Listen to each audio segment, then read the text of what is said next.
Welcome to the first episode of Clay and Cleaver. This is a series where I'll be sculpting things and telling you a little bit about what inspired me. Today I'll be talking about the Butcher of Plainfield, Ed Gein. So if you have seen the Texas Chainsaw Massacre, Psycho, or Silence of the Lambs, you have seen characters inspired by Ed Gein. He was an American murderer known for the gruesome trophies found in his home made from the skin of his victims. Alright, so Edward Theodore Gein was born in La Crosse County, Wisconsin in 1906. His parents were George and Augusta Gein. They owned a local grocery shop, but in 1914 the family sold it to move to Plainfield, Wisconsin on a 195-acre farm. Now, 195 acres is huge. It's 3/10 of a square mile, or the size of 148 football fields, and they lived in complete isolation, which sounds pretty rough for a 9-year-old boy who's got no friends and shitty parents, and we will talk about how shitty George and Augusta are in a minute. So, in Ed's early years, he only left the farm for school. He had a really hard time making friends at school because he had a lazy eye, he had a funny way of talking, this odd half smile was always on his face. He got bullied a lot. And George and Augusta would berate him for trying to make friends.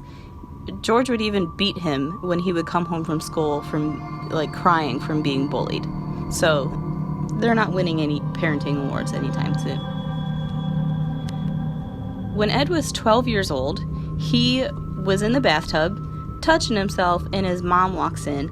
She grabs his genitals and calls it the curse of man. So already at this early age, his sex, shame, and violence wires are getting crossed. Augusta was so domineering, and he developed a really unhealthy attachment to her. He also, when he was talking to other school kids about girls, he kind of didn't fit in that he didn't talk about them in the same way. Other boys would be talking about, how cute they thought girls were, how they wanted to date them, things like that. And Ed just kind of didn't get it. He kind of identified more with children than he did with adults. So he really was ostracized and he didn't fit in with his peers.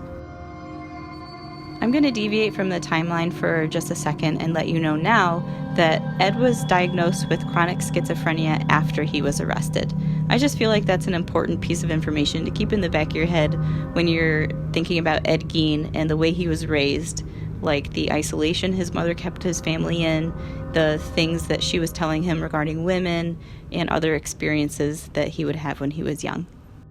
Let's talk about Ed's parents, George and Augusta. George slowly became a shell of a man over his life. When he was younger, his whole family died in a flood. He became an alcoholic so bad that Augusta had to take over as head of the household. He just drank away all their money, and Augusta had to put the store in her name. She barely let George do anything at the store, pretty much just limiting him to putting things on the shelves. She resented him a lot. She did not hold her feelings back at home either. Henry and Ed knew exactly how she felt about her husband, and she was pretty disappointed that she didn't have any children that were girls. She only had sex for procreation, and she viewed all women as promiscuous and inherently evil. This is a mindset that Ed would adopt, especially since he had such a strong attachment to her. He kind of viewed her as the only good woman that there was, ever. So despite all the stuff going on with Ed's life at home, he was a pretty decent student. He was a really good reader, and he continued to be an avid reader his whole life. In 1940, when Ed was 34, his dad passed away from complications due to alcoholism. He had drank away all the family's money, so to support the household, Ed and Henry took odd jobs around town, mostly handyman work, and Ed even babysat kids. They were both considered solid dudes at this point. A couple years later, in 1944, there was a brush fire that Henry and Ed were trying to contain that got out of hand. And Ed would tell the police that he was missing, that Henry was missing, but when they got to the property, Ed led them straight to him. So, to a lot of people, that sounds funny. Some people say, well, maybe he found him afterwards, but the other weird thing was Henry didn't have any indication of being even touched by the fire, and there were bruises on his head. But nobody suspected Ed, and the county coroner ruled the death as caused by asphyxiation. It was said that Henry would criticize Augusta in front of Ed, and he would act really shocked and hurt, but nobody thought he was capable of killing his brother, even if he wanted to. He was really weird and shy, but everybody thought he was harmless. For example, when he would go out and do farm work with the other people in town, and they'd come in for lunch, Ed would kind of sit there and stare at the women as they did their thing in the kitchen, and stay there and continue watching after all the other guys went outside to smoke. But when the women would kind of catch his eye and see that he was staring, he would abruptly get up, put his dishes in the sink, and walk outside. But they never thought he was dangerous, just a little creepy. Shortly after Henry died, Augusta had her first stroke. She was also becoming worried about Ed's reading habits. He was really into books about human anatomy, grave robbing, head shrinking, and he really liked stories about this Nazi woman who made lampshades from the skin of people who died in concentration camps. Around this time, there was an incident that I feel is pretty important. Ed and Augusta used to go to this guy, Mr. Smith's house, to buy straw. One day when they went there, he was beating a puppy with a stick. His live-in girlfriend runs out, and she's screaming and crying, trying to get him to stop, but he beats the dog to death. Augusta shows no concern for this dog.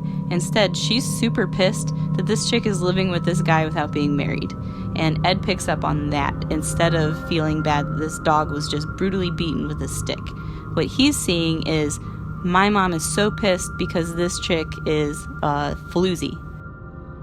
Well, now it's 1945, and Augusta has a second stroke and dies as a result.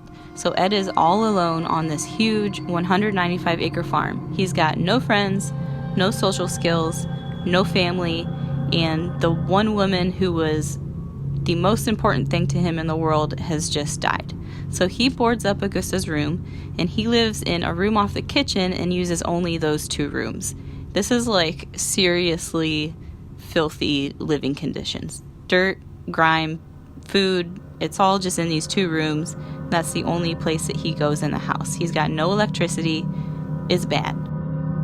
A year and a half later, he starts having visions, and he starts going to his mom's gravesite more often. Soon after, he's starting to dig up corpses, and he learns about these corpses that are freshly buried through obituaries in the newspaper. It's said that he visited around 40 cemeteries in the area, but he claims he was in a dazed state of mind during all this, and he usually snapped out of it, except for about 9 occasions. So he was saying that when he woke up, he would be in the process of digging up this corpse, and he'd stop and go home, except for 9 times. All of these women that he dug up resembled his mother. Around this time, there are reports from people in Plainfield of a naked old lady with mottled skin, wiry hair, tattered clothes, and the face of a corpse dancing in the moonlight on Ed Gein's property. There was also an increase in missing persons in the area, although he was never connected to any of them. Now it's 1951, Ed is 45, and he starts hanging out at this bar owned by a woman named Mary Hogan. Mary looks like Ed's mom, but everything else is the opposite. He takes a liking to her, but not in a good way. 3 years later, in 1954, Mary Hogan goes missing. Blood and a .22 caliber bullet casing are found on the floor of her bar. Ed joked that he shot her in the head and had her hanging up at home, but people brushed it off as Ed just being weird. In November of 1957, Ed stops in a hardware store owned by Bernice Worden. He asks her a couple of things. Most importantly, he asks her about the price of antifreeze, and he asks if she or her son are going to be gone the next day because it's the first day of hunting season. Side note, Bernice's son is a deputy at the local sheriff's office. It's discovered that Bernice is missing when her son Frank comes by after he is hunting on opening day, and he finds the store is closed but the lights are on inside. So he goes in, and what he finds are the cash register is gone, there's blood on the floor, and there's a .22 caliber rifle that's out of place. He calls for backup, the sheriff comes, and while he's waiting, he finds a receipt for antifreeze made out to Ed Gein, the last sale of the day. While Frank is at the store trying to figure out what happened to his mom, Ed is having dinner with a neighbor. Her husband comes home from in town, and he tells him, oh, there's something going on at the hardware store. The cops come by a little while later, and they ask Ed about his whereabouts for the day, what he was doing, and Ed says, this is about Bernice Worden, isn't it? So Frank's ears perk up, and he says, what about Bernice Worden? Ed replies with, she's dead, isn't she? Thus making Ed suspect number 1. They arrest Ed and go to search his house. He had no electricity, it was in total disarray, and in this darkness, Frank Worden finds his own mother's headless body, strung up upside down, split from vagina to sternum. She had a sharpened wooden crossbeam jammed through her ankles and between the ankle and tendon. Her wrists were tied up and drawn toward her ankles, and her head was found in another room with nails in her ears and twine attached to each nail as if Ed had plans of hanging it up on the wall.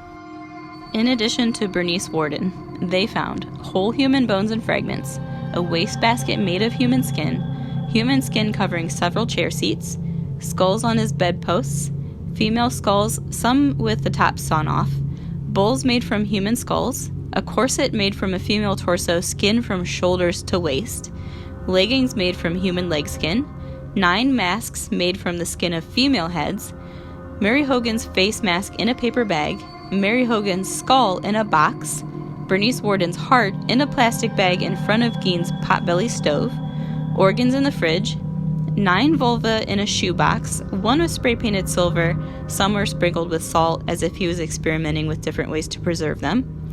They found a young girl's dress and the vulvas of 2 females judged to have been about 15 years old. They found a belt made from human nipples, 4 noses, a pair of lips on a window shade drawstring, fingernails from female fingers, and a lampshade made from the skin of a human face. So Ed admits to killing Bernice Worden and Mary Hogan, and then the police take over a week to search his entire property because it's so big and so packed full of stuff. The property was scheduled for auction, but it burned down that morning. The other people in Plainfield at this time were totally shocked when this happened. They thought Ed was just a normal member of the community, albeit a little strange. And then all of a sudden, they find out that he's been killing people and doing weird shit with their bodies. On top of that, now their town is just flooded with reporters and people in the news and media. The story goes crazy. Everybody hears about it all over the country, and their little tiny quiet town is totally packed with people and rumors and all this other stuff. There are even people who faked having a relationship with Ed in the past just to get attention from the media.